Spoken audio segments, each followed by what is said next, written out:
आपने देखा होगा जब कोई सन्यासी बनता है तो सबसे पहले अपना घर छोड़ता है, छोड़ता कि नहीं माता जी। और एक स्त्री जो 20-22 साल तक एक माता पिता के साथ पली, माता पिता ने कैसे नाजों से पाला उस बेटी को, और आज समय आया तो वो बेटी अनजान लोग हैं, कभी देखा नहीं पति कैसा होगा, देखा नहीं सास ससुर कैसे होंगे, नाजों से पली वो लड़की और एक पल में पराई हो गई कि नहीं माता जी। एक पल में उसने अपने भाई को छोड़ दिया, बहन को छोड़ दिया, माता पिता को छोड़ दिया, पराये लोगों के लिए, दूसरों के लिए छोड़ दिया कि नहीं। घर में रहती थी तो 10 बजे तक सोकर उठती थी, ससुराल में गई तो 6 बजे से उठना पड़ता है। जिस दिन 6 से 7 हो जाए तो गांव में हंगामा हो जाता है, बहू बड़ी नालायक मिली है। घर में रहती थी तो अच्छे कपड़े पहनती थी, वहां साड़ी पहन के घूम रही है, दूसरों की इज्जत कर रही है, तुम्हारे कहने से दूसरों का सम्मान कर रही है कि नहीं। हा? एक बेटी ब्रह्मचारी के जैसे, ब्रह्मचारी घर छोड़ता है, बेटी भी घर छोड़ती है। ब्रह्मचारी अपना नाम छोड़ता है, बेटी भी अपना नाम छोड़ती है। माता पिता और परिवार तो गया, लेकिन इसके साथ साथ तुम्हारा बेटी का सरनेम कुछ और था, तुम्हारा सरनेम कुछ और है, वही बेटी ने मान लिया, रहने लगी तुम्हारे यहाँ। खुद की बेटी आएगी तो मेरी बेटी आ जाए, ये कर ले वो कर ले, लेकिन अपनी बहू को कभी बेटी नहीं समझेगी, अपनी बहू को कभी नहीं चाहेगी। अपनी बेटी के लिए मेरी बेटी दुखी ना रहे, और खुद की जो बहू रहेगी उसे दुख में डाल के रखेगी। मेरी बेटी बड़ी अच्छी है, 8 बजे सो के उठती है, और खुद की बहू को नौकरानी समझती है। क्या हमारे घर में अगर बहू आ गई तो नौकरानी आई है, बहू थोड़ी है। बेटी अगर काम करती थी तो माँ हाथ पकड़ लेती थी, बेटा जा पढ़, क्यों काम कर रही है। और यहाँ जब बहू आ गई तो सास ने कहा अब तो सुख के दिन आ गए, अब बहू काम करेगी, मैं आराम करूंगी। अब बहू आ गई है घर में और दिन रात काम करने, मतलब बहू नहीं आई है, नौकरानी आई है घर में। करते कि नहीं माता जी, ऐसा आपके बीच की बातें हैं ये। जिसने अपना घर परिवार छोड़ा, माता जी एक पेड़ को भी अगर एक जगह से उखाड़ोगे और दूसरी जगह लगाओगे तो 4 दिन मुरझाना रहेगा, फिर धीरे धीरे एडजस्ट होगा और वो पेड़ आगे बढ़ेगा। एक पेड़ को भी एक जगह से दूसरी जगह सेटल होने में 4 दिन लग जाते हैं, तो एक व्यक्ति जो किसी के साथ 22-25 साल तक रहा, अगर तुम्हारे घर में आया है तो समय लगेगा मुझे सेटल होने में, लगेगा कि नहीं।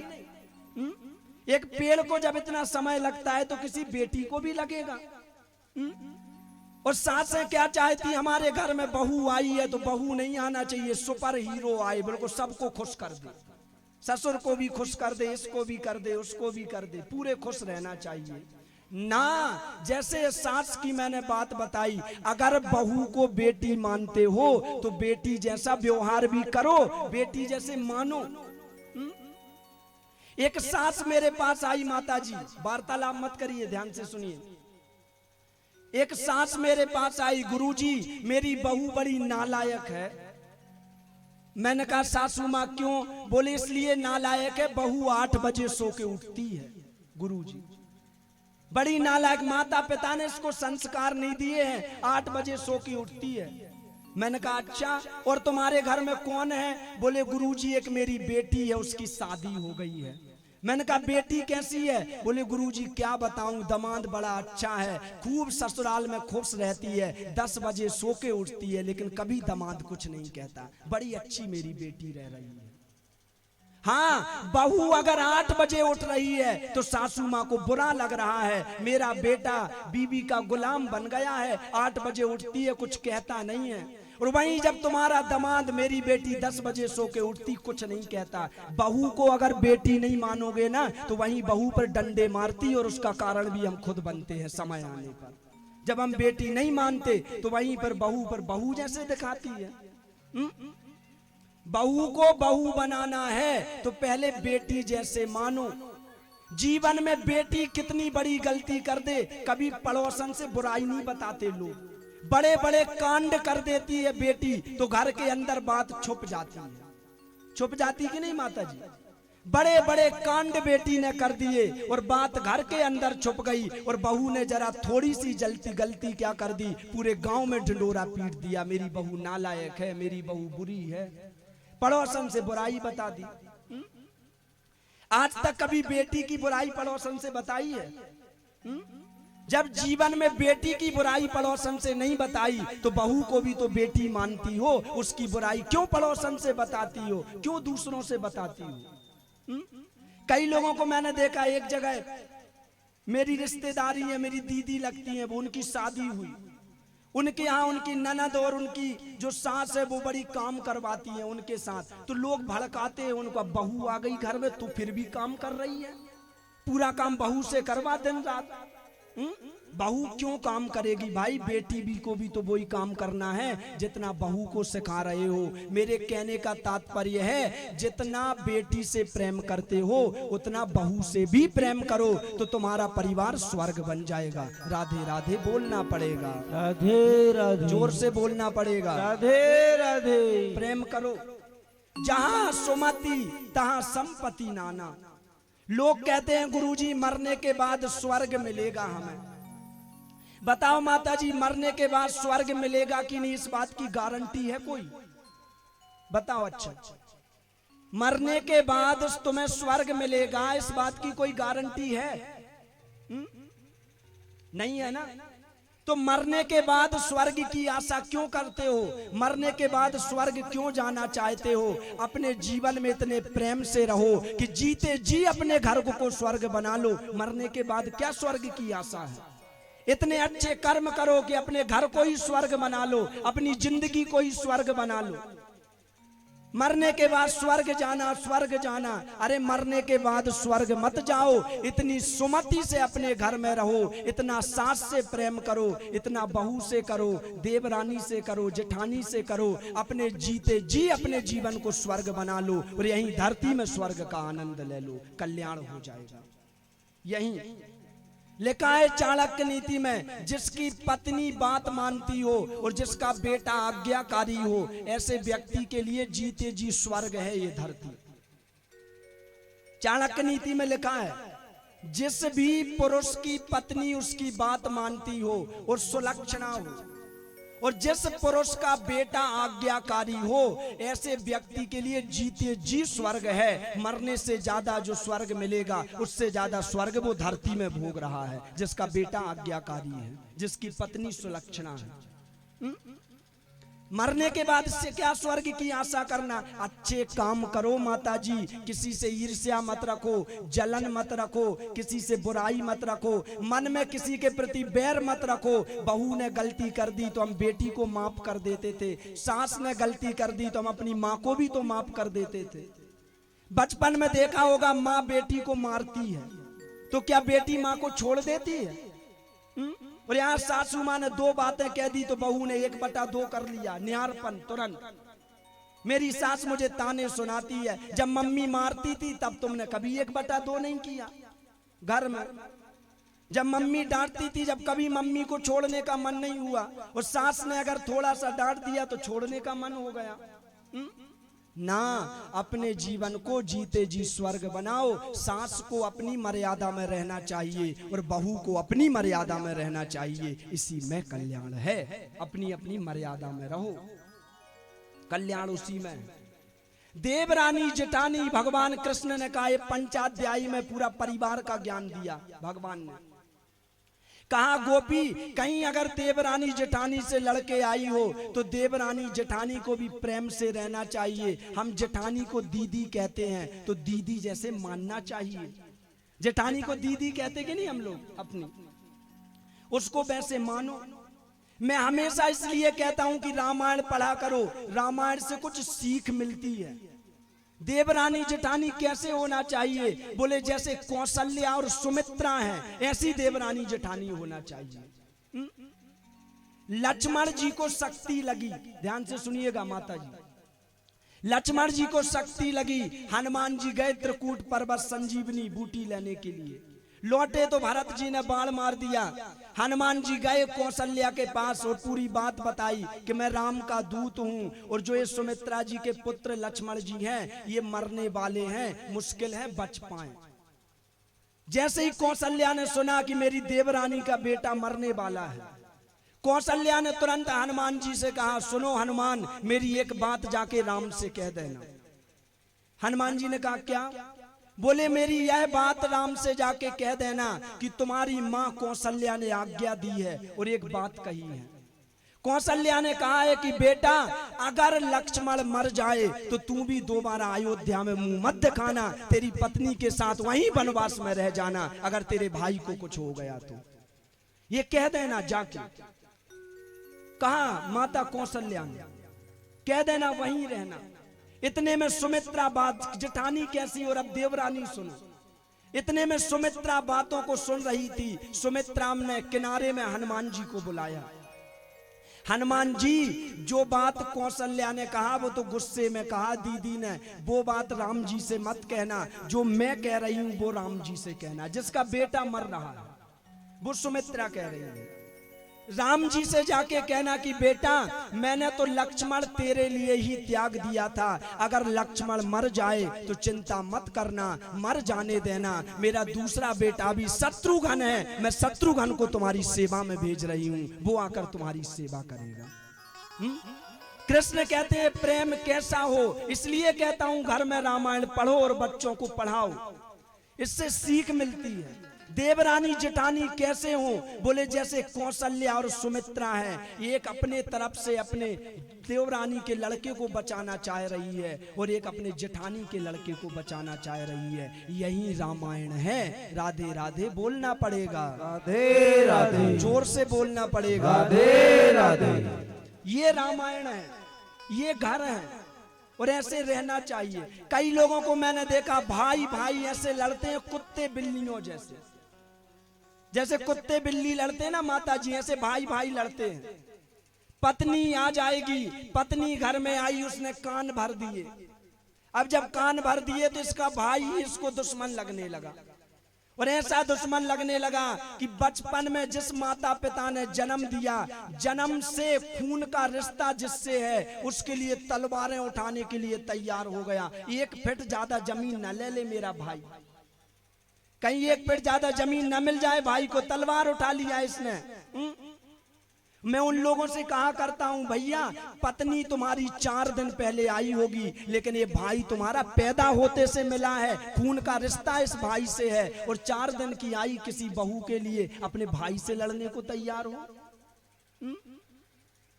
पत्नी कम मिलती है व्यक्ति को, 2 साल पहले, 4 साल पहले, 10 साल पहले, लेकिन भाई कम मिला माता जी।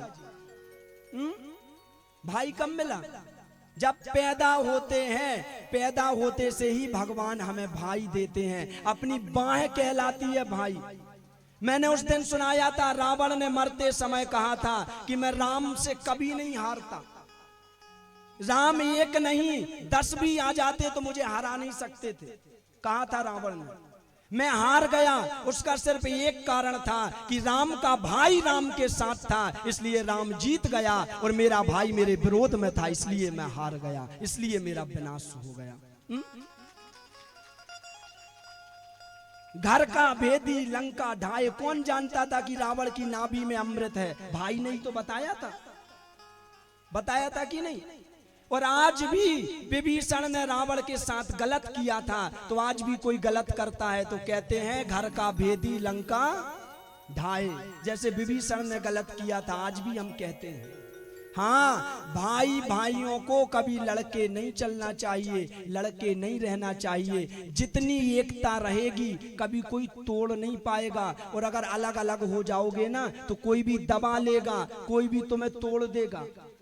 जिसके 4 भाई रहते हैं, अगर चारों भाई एक साथ रहते हो, देवरानी जेठानी एक साथ रहती हो, कभी उनके घर वालों से कोई लड़ता नहीं है। 4 भाई हैं, अच्छे से भिड़ना उनसे, होता कि नहीं माता जी? खतरनाक है वो, 10 भाई हैं, 5 भाई हैं।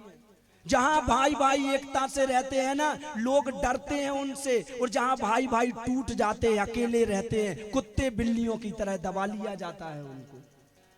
दबा लिया जाता कि नहीं? हाँ, भाई भाई को मेरे गुरुजी सुनाते थे, कोई 5 भाई थे, वो 5 भाई खूब लड़ते थे दिन रात। एक दिन पिताजी ने उन भाइयों को समझाया, बेटा तुम लोग क्यों लड़ते हो? उन्होंने कहा हम लोग क्योंकि पटती नहीं है, पटरी नहीं खाती हमारी।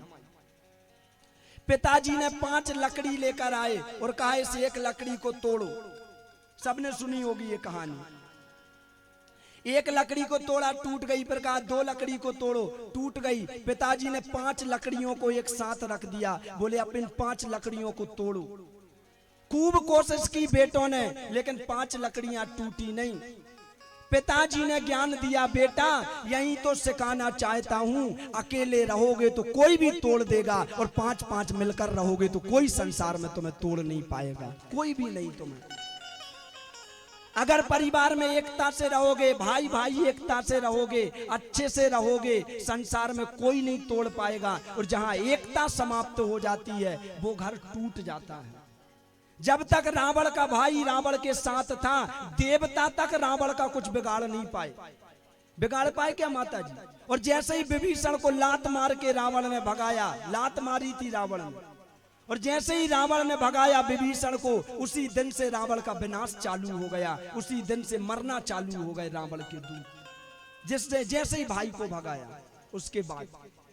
हाँ, अपने जीवन की ये सीख है। मेरी बातें मैं कड़वी जरूर बोलता हूँ, लेकिन कोशिश करता हूँ सच्ची बातें मैं बोलता हूँ, अपने जीवन में उतारो। भाई भाई प्रेम से रहो, देवरानी जेठानी प्रेम से रहो। जिंदगी छोटी सी है, कब बीत जाती पता नहीं चलता, इसलिए किसी से बैर मत रखो। भाई ने गलती की उसे क्षमा कर दो, क्षमा बड़न को चाहिए, छोटे को उत्पात। और कहा विष्णु को घट गयो जो भृगु ने मारी लात।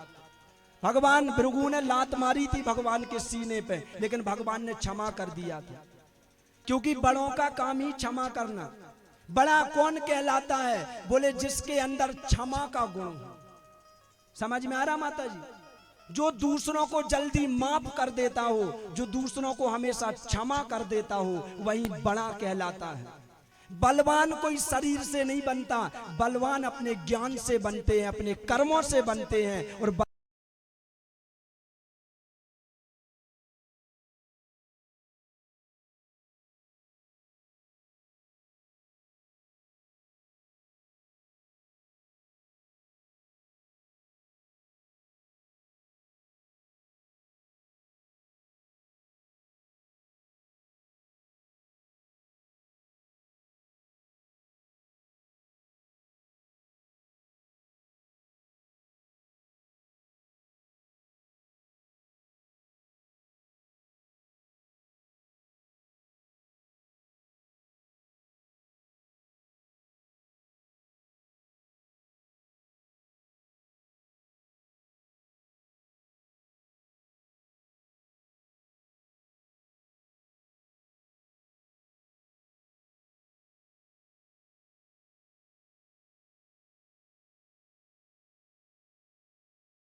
झगड़ा चल रहा था, उसी की पेशी थी, तो वही पेशी करने जा रहे हैं। मुझे सीख मिली, गीता हाथ में रखा है, गीता हाथ में पढ़ रहा है, रामायण हाथ में पढ़ रहा है, और भाई से कोर्ट में पेशी चल रही है। आदमी सुनता सब कुछ है माता जी, सबको सब पता है। बच्चे बच्चे को पता है कि झूठ बोलना पाप है कि नहीं? तुम छोटे से बच्चे से कहोगे 2 साल के कि बेटा झूठ बोलना क्या है, तो वो भी कहेगा कि झूठ बोलना पाप है।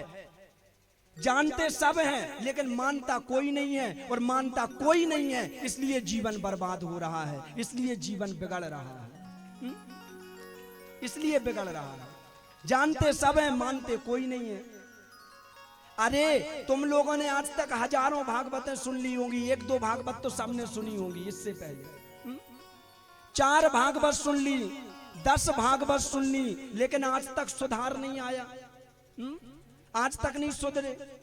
ना 1000 भागवत सुनने की जरूरत नहीं है। भागवत में जो बातें बताई गई हैं उसको जीवन में उतार लो तो 1000 की जरूरत नहीं है। एक भागवत ही तुम्हारा कल्याण कर देगी, एक भागवत ही तरण तारण कर देगी तुम्हारा। 1000 की जरूरत ही नहीं, एक ही काफी है। बस उतारो। जानते सब हैं कि राम ने रावण को मारा क्योंकि रावण बुरा था, चरित्रहीन था, फिर भी सब चरित्रहीनता कर रहे हैं। फिर कहेंगे गुरुजी हमें तो सब ज्ञान है। कई लोग आके कहने लगते गुरुजी आप शास्त्रों की बातें बताते हो, हमें तो सब पता है, आपसे ज्यादा तो मैं जानता हूं, मैं ज्ञानी हूं। थोड़ा सा पढ़ लेंगे तो गुरुजी की गलतियां निकालने लगेंगे। पता चला बैठ के गुरुजी ने एक कथा बताई, थोड़ी सी गलत बता दी है, वहां ऐसी लिखी है ये कथा। अरे वो निकालने में ना लगो, बुराइयों में अपने मन को मत लगाओ। कई लोगों को एक आया, बोले गुरुजी मुझे पूरी रामायण याद है मेरे पास, गुरुजी पूरी रामायण मुझे याद है। और बाद में बताने लगा, बोले गुरुजी मैं बहुत ज्ञानी हूं, मैंने खूब पोतियां पढ़ी हैं। बाद में एक पड़ोसी ने बताया, बोले गुरुजी पोतियां तो पढ़ी हैं लेकिन अपने भाई से लड़ाई चल रही है इसकी। तब उस व्यक्ति को मैंने पास में बुलाया, मैंने कहा भैया तुझसे बड़ा मूर्ख इस संसार में कोई नहीं है। तू अभी कह रहा था ना कि मैं ज्ञानी हूं, तुझसे बड़ा मूर्ख इस संसार में कोई नहीं है। उसने कहा क्यों? मैंने कहा इसलिए पोती पढ़ पढ़ जग मुआ, पंडित भया न कोई। पोती पढ़ पढ़ जग मुआ, पंडित भया न कोय। और 2.5 अक्षर प्रेम के पढ़े सो पंडित होए। 2.5 अक्षर प्रेम के। बड़ी बड़ी पोतियां पढ़ ली फिर भी पंडित जी गाली दे रहे हैं। बड़ी बड़ी पोतियां पढ़ ली फिर भी क्रोध आ रहा है। बड़ी बड़ी पोतियां पढ़ ली फिर भी लोभ है। बड़ी बड़ी पोतियां पढ़ ली फिर भी लड़ाई झगड़े चल रहे हैं। इसका मतलब है कि तुमने अभी कुछ नहीं पढ़ा है, अभी पढ़ने की जरूरत है, अभी तुम अज्ञानी हो, कोई ज्ञान नहीं तुम्हें। ज्ञानी उसे को कहा जाता है जो ज्ञान को आचरण में उतारे, जिसका आचरण सुंदर है समझ जाओ वही ज्ञानी है। और कितना पढ़ जाए आचरण सुंदर नहीं है तो कोई ज्ञानी नहीं है, कोई ज्ञान नहीं है।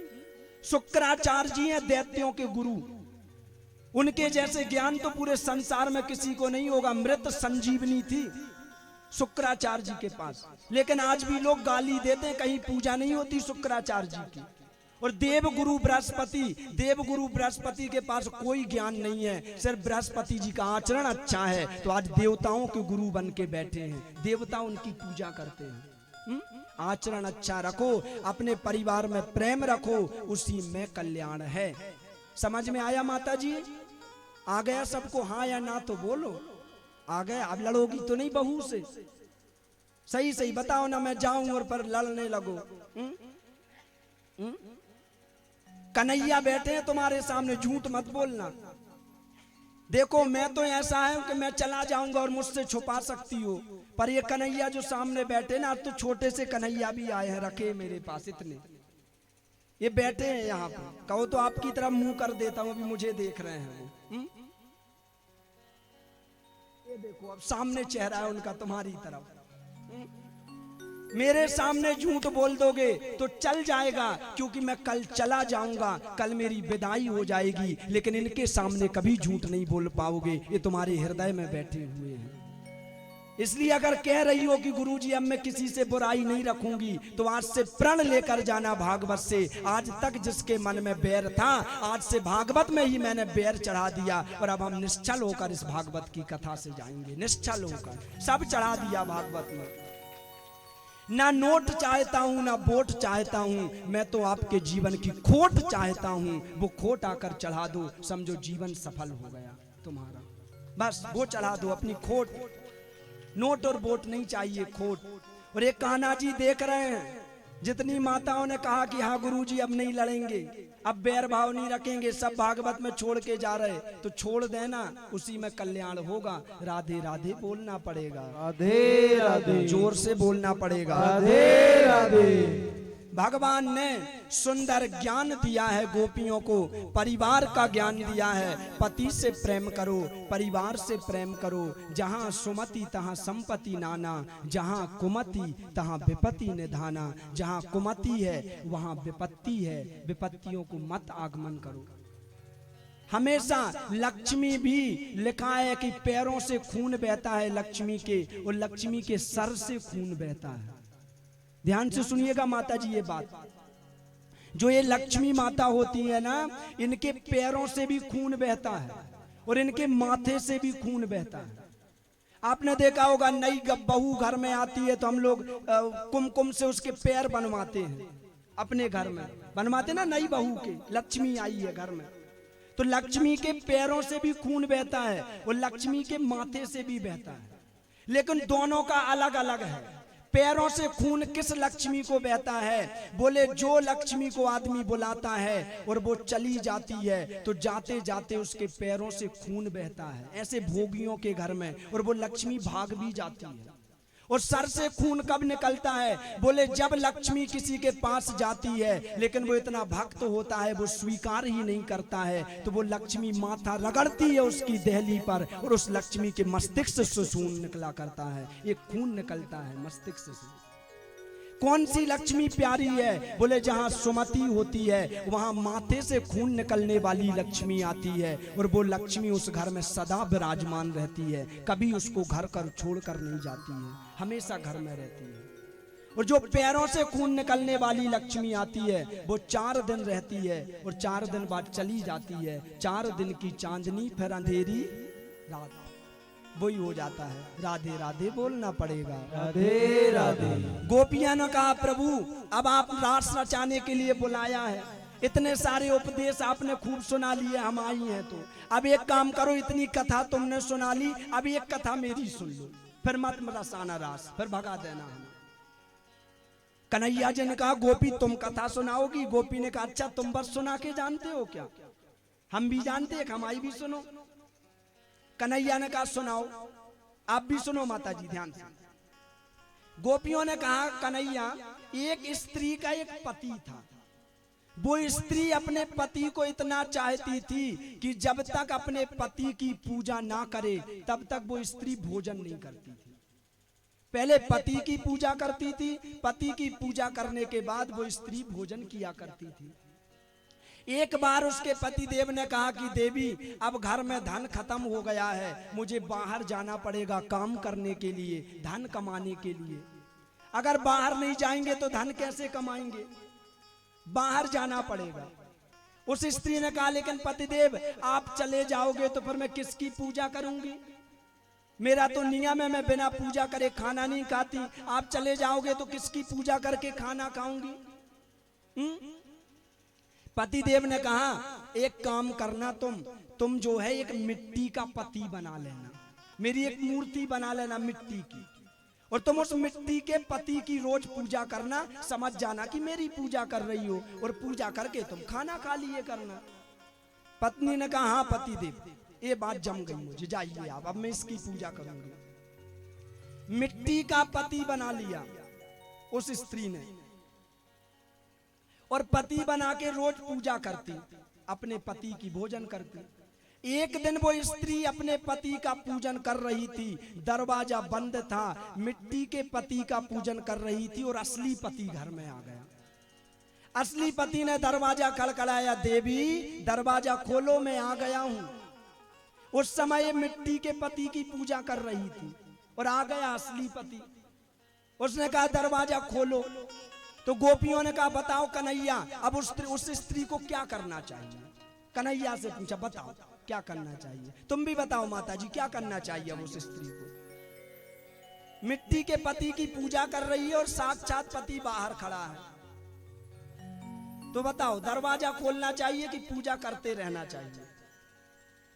बताओ, नहीं पता? नहीं पता? सोते सोते मैं गुजर गई सारी जिंदगी, ऐसी गुजारती जिंदगी, इतना भी पता नहीं। खाते पीते मैं गुजर गई सारी जिंदगी, सारी जिंदगी रे मनवा सारी जिंदगी, निंदा चुगली में गुजर गई सारी जिंदगी। ऐसी गुजार ली माता जी। कन्हैया ने कहा गोपी, अगर मिट्टी के पति की पूजा कर रही है और साक्षात पति आ गया है तो अब मिट्टी के पति की क्या पूजा करना। साक्षात पति सामने खड़ा है, उसके लिए दरवाजा खोल, उसकी पूजा कर सामने। गोपियों ने कहा कन्हैया आप ही अपनी बातों में फंस गए, वही तो मैं कहना चाहती हूँ। क्या? बोले आज तक हम जिसको पति मानते आ रहे थे वो तो मिट्टी का पति था, लेकिन आत्मा का साक्षात परमात्मा पति सामने खड़ा है, तब हम मिट्टी की पूजा क्यों करेंगे? अब हम आपकी पूजा करेंगे, आपकी पूजा करेंगे। अभी तक हम मिट्टी की पूजा कर रहे थे, अब परमात्मा साक्षात त्वमेव माता च पिता त्वमेव बंधु च सखा त्वमेव, तुम ही हो पति, तुम ही माता पिता, सब तो हो। जब तुम सामने खड़े हो तो हम मिट्टी की पूजा क्या करेंगे? अब तो हम आपकी पूजा करेंगे। समझ में बात आ गई कन्हैया को। कन्हैया समझ गए कि गोपियों को कितना भगाएंगे, गोपियां मानेंगी नहीं, क्योंकि इनकी जो श्रद्धा है वो सच्ची है। और बड़ी सुंदर रास रचने लगी है। सभी गोपियां, 4 गोपी और एक कृष्ण खड़े हो गए हैं। राधा नाचे, कृष्ण नाचे, नाचे गोपी जन, मन मेरो बन गयो सखीरी पावन वृंदावन, मन मेरो बन गयो सखीरी पावन वृंदावन। 4 गोपियां इकट्ठी हो गई हैं। बीच में एक भगवान कृष्ण हैं। 4 गोपियों के बीच में एक कृष्ण नृत्य कर रहे हैं। वृंदावन की रात्रि में जो 6 महीने की रात्रि हुई, ऐसा लग रहा है जैसे स्वर्ग और बैकुंठ ही वृंदावन में आ गया है और बड़ी सुंदर रास रचाई जा रही है। आप भी जरा प्रेम से इस रास का आनंद ले लीजिए, और जो रास में शामिल होना चाहे वो नृत्य भी कर सकता है। जरा आप भी शामिल हो जाइए, आनंद ले लीजिए कैसे रास रच रही है। पर हम आगे की कथा में रुक्मणी विवाह की ओर चलेंगे। प्रेम से ओ राधा नाचे, कृष्णा नाचे, नाचे गोपी जन, मन मेरो बन गयो सखीरी पावन वृंदावन। राधा नाचे, कृष्णा नाचे, नाचे गोपी जन, मन मेरो बन गयो सखीरी पावन वृंदावन। अरे राधा नाचे, कृष्णा नाचे, नाचे गोपी जन, मन मेरो बन गयो सखीरी पावन वृंदावन। राधा नाचे, कृष्णा नाचे, नाचे गोपी जन, मन मेरो बन गयो सखीरी पावन वृंदावन। राधा नाचे, कृष्णा नाचे, नाचे गोपी जन, मन मेरो बन गयो सखीरी पावन वृंदावन। राधा नाचे, कृष्णा नाचे, नाचे गोपी जन, मन मेरो बन गयो सखीरी पावन वृंदावन।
संग नाचे शंकर नाचे नाचे नटी संग अरे राधा नाचे कृष्णा नाचे नाचे गोपी जन मन मेरो बन गयो सखी पावन वृंदावन राधा नाचे कृष्णा नाचे नाचे गोपी जन मन मेरो बन गयो सखी पावन वृंदावन राधा नाचे कृष्णा नाचे नाचे गोपी जन मन मेरो बन गयो सखी पावन वृंदावन राधा नाचे कृष्णा नाचे नाचे गोपी जन मन मेरो बन गयो सखी पावन वृंदावन हो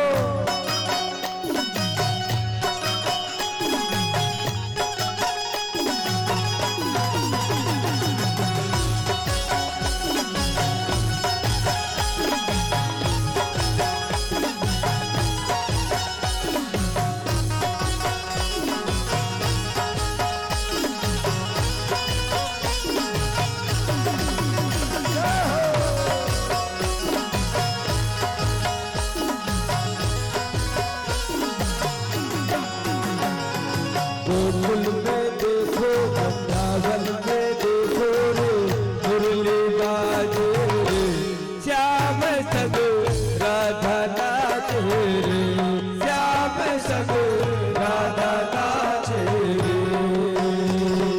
गोकुल में देखो वृंदावन में देखो रे मुरली बाजे रे श्याम संग राधा नाचे रे श्याम संग राधा नाचे रे श्याम संग राधा नाचे रे श्याम संग राधा नाचे रे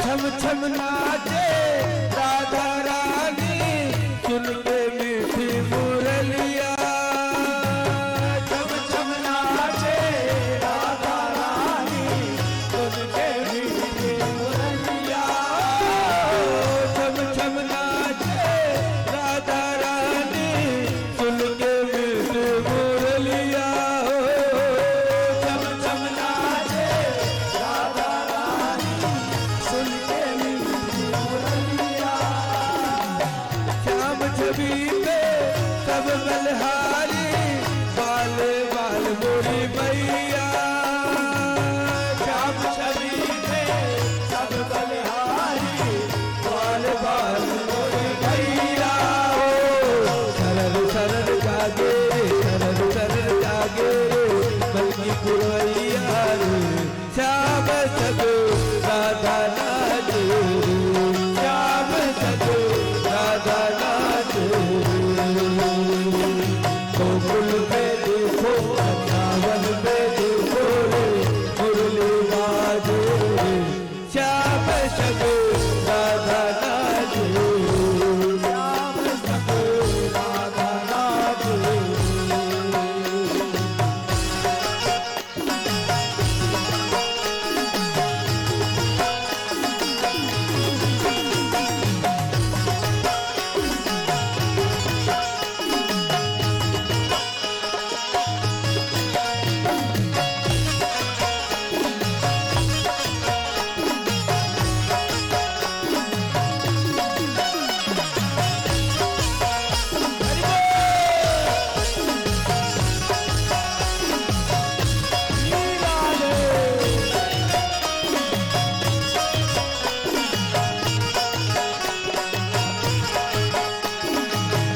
सब डमरू बाजे कनक मुरलिया पे सब जन नाचे रे श्याम संग राधा नाचे रे श्याम संग राधा नाचे श्याम संग राधा नाचे श्याम संग राधा नाचे गोकुल में देखो वृंदावन में देखो रे मुरली बाजे श्याम संग राधा नाचे श्याम संग राधा नाचे अरे गोकुल में देखो वृंदावन में देखो रे मुरली बाजे श्याम संग राधा नाचे श्याम संग राधा नाचे श्याम संग राधा नाचे श्याम संग राधा नाचे श्याम संग राधा नाचे श्याम संग राधा नाचे श्याम संग राधा नाचे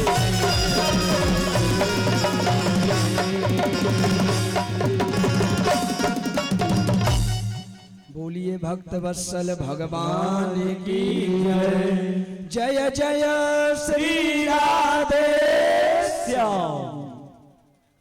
पीछे वाली माता जी हाथ नहीं उठा रही हो, नृत्य करने को नहीं मिला तो आप हाथ नहीं उठा रही हैं। चलो दोबारा प्रेम से हाथ उठा लो, जय जय श्री राधे श्याम। सभी बैठ जाएं।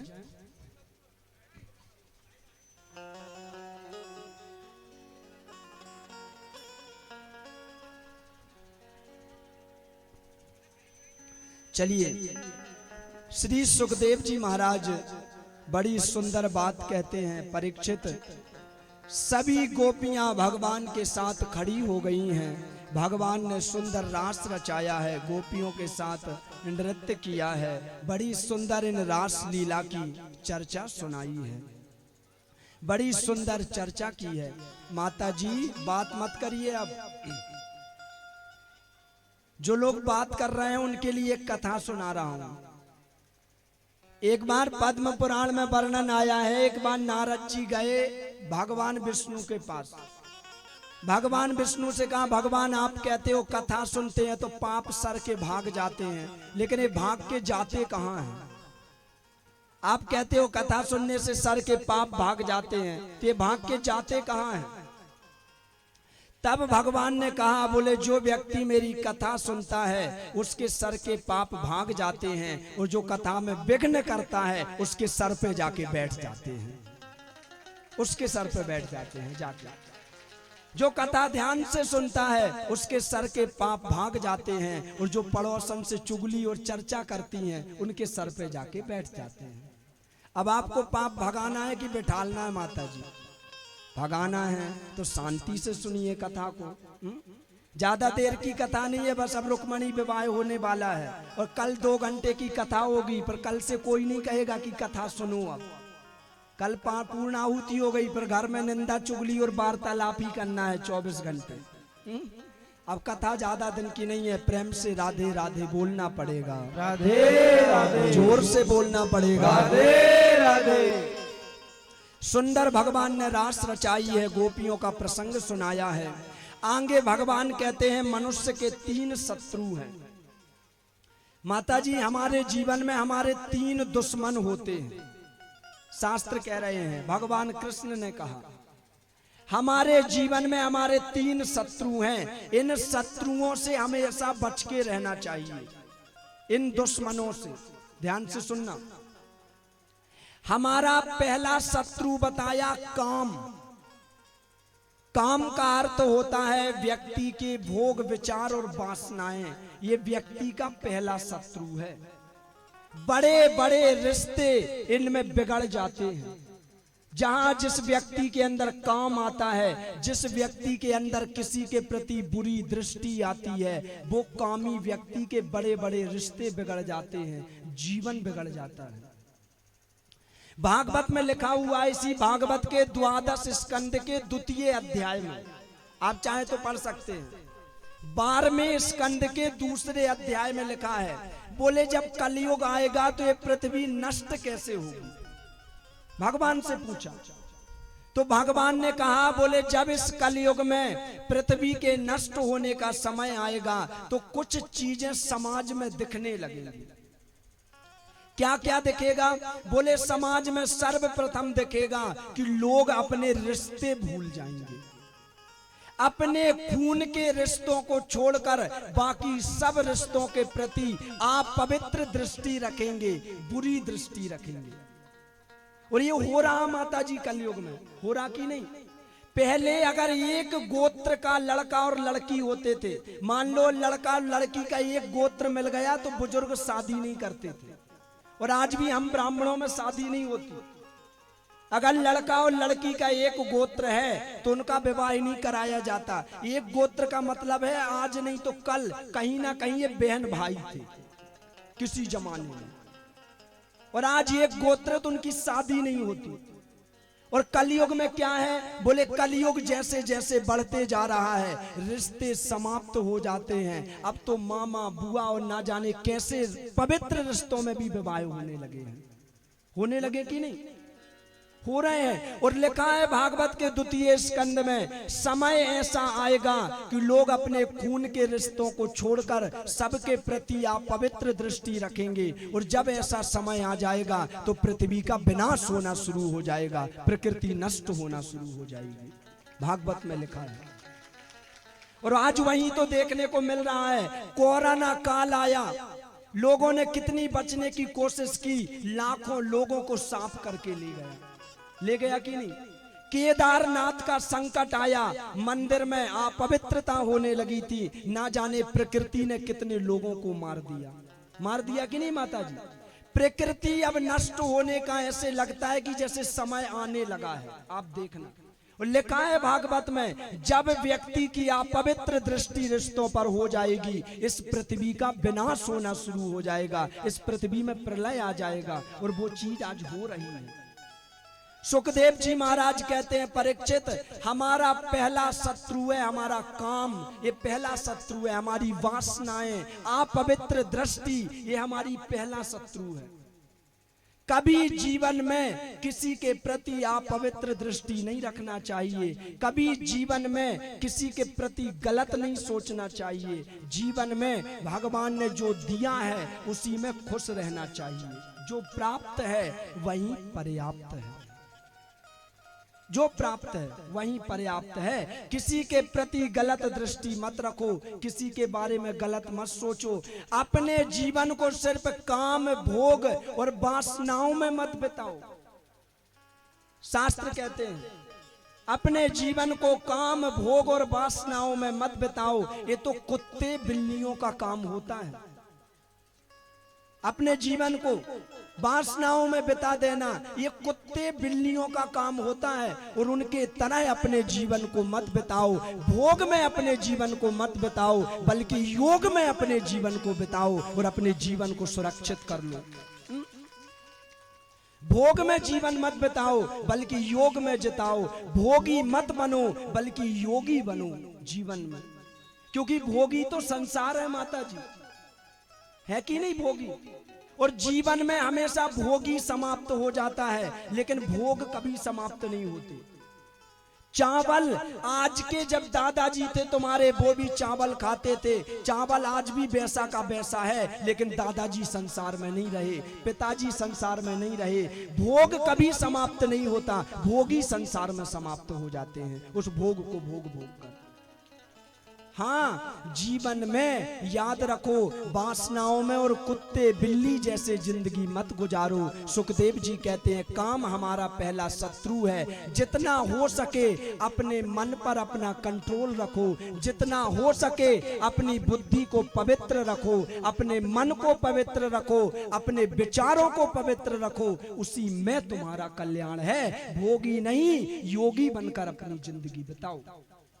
योगी बनो अपने जीवन में।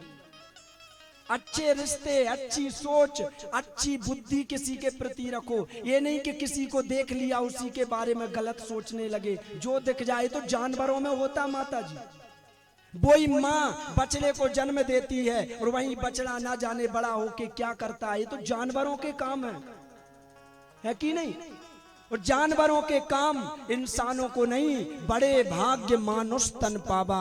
भगवान ने मनुष्य शरीर दिया है, इस शरीर को समझो भगवान ने क्यों दिया है, इसको सही जगह पर लगाओ, योगी बनकर जीवन व्यतीत करो अपना। और ज्यादा माताजी मन पे कंट्रोल ना हो तो शास्त्र उसके नियम भी बताते हैं। बोले अपने जीवन में अगर तुम्हें योगी बनना हो और योगी बनने का फल देखना हो तो कुछ चीजों का नियम ले लो। नियम ले लो कि हफ्ते में मंगलवार या रविवार के दिन में किसी की ईर्ष्या नहीं करूंगा, मंगलवार या रविवार के दिन में किसी की बुराई नहीं करूंगा, मैं शराब मंगलवार और रविवार को नहीं पीऊंगा। आज मंगलवार और रविवार को छोड़ोगे, कल 7 दिन छूट जाएगी धीरे धीरे। हम तुम सोचो कि एकदम से 7 दिन छूट जाए तो एकदम से नहीं छूटेगी। नियम ले लो, हम इन 2 दिन कोई भी नियम ले लो, इन 2 दिन हम बुराई नहीं करेंगे, इन 2 दिन हम ब्रह्मचर्य का पालन करेंगे, हम योगी बन के इन 2 दिन तक रहेंगे। धीरे धीरे ऐसा समय आएगा, इन भोगों से मन हट जाएगा और योग और भगवान की ओर तुम्हारा मन जुड़ जाएगा, भगवान में तुम्हारा मन लग जाएगा। धीरे धीरे हटाओ मन को, एकदम से नहीं हट रहा तो धीरे धीरे इन भोगों से मन को हटाओ। 5 मिनट के सुख के लिए अपना जीवन बर्बाद मत करो, उसी में कल्याण है। राधे राधे बोलना पड़ेगा, राधे राधे, जोर से बोलना पड़ेगा, राधे राधे। व्यक्ति का पहला शत्रु है काम, व्यक्ति का दूसरा शत्रु है क्रोध। कई लोगों को गुस्सा आता है, बहुत ज्यादा क्रोध आता है। अगर उनको कोई 2 बातें कह दे तो उनको ऐसा गुस्सा आ जाता है, मरने मारने पे उतारू हो जाते हैं। हो जाते कि नहीं माता जी? कहा व्यक्ति का पहला शत्रु है काम और दूसरा शत्रु है क्रोध। अपने जीवन में कभी भी क्रोध को अपने ऊपर हावी मत होने दो, गुस्से को कभी अपने जीवन में हावी मत होने दो, क्रोध मत करो। कई लोग कहते हैं गुरुजी मुझे इतना गुस्सा आता है, ऐसा लगता है कि क्या कर लूं मैं गुस्से में। कहा जिस व्यक्ति को ज्ञान की कमी होती है उस व्यक्ति को क्रोध आता है। किसी ने 4 बातें कही और तुम्हें गुस्सा आ गया, तुम लड़ने झगड़ने को तैयार हो गए। भगवान कृष्ण को शिशुपाल ने कितनी गालियां दी थी आपको पता है? माता जी सर हिला रही हो, बताओ कितनी दी थी? पता है? बताओ शिशुपाल ने भगवान कृष्ण को कितनी गालियां दी थी? हाँ 100 गालियां दी थी भगवान कृष्ण को। और 100 गालियों के बाद भगवान कृष्ण ने शिशुपाल का गला काट दिया था। काट दिया था कि नहीं माता जी? भगवान अगर 100 गाली के बाद गला काट सकते थे तो 1 गाली के बाद भी काट सकते थे। 100 गालियों का इंतजार क्यों किया? जब उसने पहली गाली दी थी तभी गला काट लेते कि नहीं माता जी? लेकिन भगवान कृष्ण ने भी शिशुपाल की 100 गालियां सुनी, इसलिए सुनी कि मैं मानवों को शिक्षा देना चाहता हूं। मैं भगवान होकर दुष्टों की 100 गालियां सुन सकता हूं, तो तुम इंसान होकर कम से कम 2-4 गालियां तो सहन कर लेना, 2-4 तो सुन लेना। इतनी सहन शक्ति तो अपने अंदर रखो। इतनी सहन शक्ति तो होना चाहिए कि 4 लोगों की बातें कुछ गलत हो जाए तो सह सको। नहीं तो आज के लोगों में कोई सहन शक्ति नहीं है। किसी ने गलत किया लड़ने झगड़ने लगेंगे, क्रोध करने लगेंगे, गुस्सा करने लगेंगे, आग बबूला हो जाएंगे। शास्त्र कहते हैं गुस्सा करना मूर्खों का काम होता है। जो ज्यादा गुस्सा करते हैं अपने मन को बैरागी बनाओ। गुस्सा तो साधु संत भी करते थे कि नहीं माता जी? लेकिन सही जगह पे करते थे। ऐसा नहीं कि गुस्सा मत करो, गुस्सा भगवान ने अगर बनाया है तो वो तो आएगा ही। आज अगर भगवान ने गुस्सा बनाया तुम्हारे अंदर आएगा, क्योंकि भगवान ने बनाया है। लेकिन गुस्सा कहाँ करना चाहिए? बोले गुस्सा करने का एक स्थान होता है, एक जगह होती है। पहले के साधु संत भी क्रोध करते थे पर दुष्टों पे करते थे, बुरे लोगों पर करते थे। ऐसे गुस्सा नहीं करते थे कि अपने मम्मी पापा से लड़ रहे हैं, अपनी पत्नी से लड़ रहे हैं, अपने पति से लड़ रहे हैं, अपने बच्चों से लड़ रहे हैं। गुस्सा किसको दिखा रहे हैं? बोले बाहर बिल्ली बने रहते हैं, घर में आके शेर बन रहे हैं। घर में शेर बनते हैं और बाहर बिल्ली बने हुए हैं। होता कि नहीं ऐसा? ना, शास्त्र कहते हैं गुस्सा कभी मत करो अपने जीवन में, क्रोध हमारे लिए नुकसानदायक है। 4 बातें सह के रहो, समझदारी से रहो। क्रोध करना है तो दुष्टों पे करो। इतना ज्यादा गुस्सा आता है तो इंडिया पाकिस्तान की लड़ाई चलती है। जाओ पाकिस्तान 2-4 को मारो वहां जाके। घर में अपनी पत्नी को कह रहे हो, अपने बच्चों से लड़ रहे हो, परिवार के लोगों से लड़ रहे हो, जब इतनी ज्यादा तुम्हें गुस्सा आता और इतने बड़े सूरवीर हो तो जाओ पाकिस्तान 2-4 को मारो, थोड़े देश की रक्षा भी होगी। वहां दिखाओ जाके अपना गुस्सा दुष्टों पे, जो ये धर्म का अपमान करते हैं, ऐसे दुष्टों पे दिखाओ गुस्सा। गुस्सा कहाँ दिखा रहे हैं? बोले अपनी पत्नी पे दिखा रहे हैं, अपने पति पे, अपने बच्चों पे गुस्सा दिखा रहे हैं। ना, परिवार में गुस्सा करने वाला कभी समझदार नहीं कहलाता। हमेशा गुस्सा करना है तो दुष्टों पे करो, नहीं तो परिवार में अपने मन को शांत रखो। क्योंकि गलतियां हर किसी से होती हैं। तुम्हारे लड़के से अगर कप फूट गया, तुम लड़के को मारने लगी, लड़के ने कप फोड़ दिया और वही कप खुद के हाथ फूट जाए तब? लड़के ने फोड़ दिया तो गुस्सा आ गई, और जब खुद से फूट जाता है फिर ना, गलतियों का पुतला है ये इंसान। माता जी, गलतियां इंसान से ही होती हैं, और छोटी छोटी गलतियां अगर आज तुम दूसरों की माफ नहीं करोगे तो फिर भगवान भी तुम्हारी बड़ी बड़ी गलतियां माफ नहीं करेंगे। तुम्हारे बड़े बड़े जो कांड करके बैठे हो ना, वो माफ नहीं करेंगे। जो सुंदर कांड की आशा कर रहे हो, जो लंका कांड जीवन में करके बैठे हो, फिर वो माफ नहीं करेंगे भगवान। तुम दूसरों की छोटी छोटी गलतियां माफ करो, तब भगवान तुम्हारी बड़ी बड़ी गलतियां माफ कर देते हैं, बड़ी बड़ी। क्रोध कभी जीवन में मत करो। और जिनको ज्यादा क्रोध आता और कंट्रोल करना चाहते हैं तो आज एक उपाय भी बता देता हूं, वो भी सुन। एक तो जिसको सबसे ज्यादा क्रोध आता है, सबसे पहले वो अपने माथे पर तिलक लगाना शुरू करे। मैंने कल परसों बताया था। तुम्हें लगता है कि ज्यादा गुस्सा आता है तो सबसे पहले अपने माथे पर तिलक लगाना शुरू करो, क्योंकि तुम्हारा ये सहस्त्रास्त्र चक्र जिसके कारण क्रोध आता है वो ठंडा रहेगा। चंदन ठंडा होता है माता जी। अपने माथे पर पहले तिलक लगाओ। उसके बाद मान लो तुम्हें किसी के ऊपर गुस्सा आ रहा है तो तुम नियम बना लो कि जब भी मुझे गुस्सा आएगा 1 मिनट के लिए मैं शांत रहूंगी, उसके बाद गुस्सा करूंगी। गुस्सा का नियम है, गुस्सा जो होता है ना वो 2 सेकंड का होता है। नियम बना लो कि आज के बाद जब भी मुझे गुस्सा आएगा पहले मैं 1 मिनट बिल्कुल घड़ी में देख के शांत रहूंगी, उसके बाद मुझे गुस्सा करने का मन होगा तो करूंगी या लड़ूंगी। नियम तुम देखोगी, अगर 1 मिनट बस तुम शांत हो गई तो तुम्हारा दिमाग शांत हो जाएगा और तुम्हें क्रोध आना बंद हो जाएगा। सदा सदा के लिए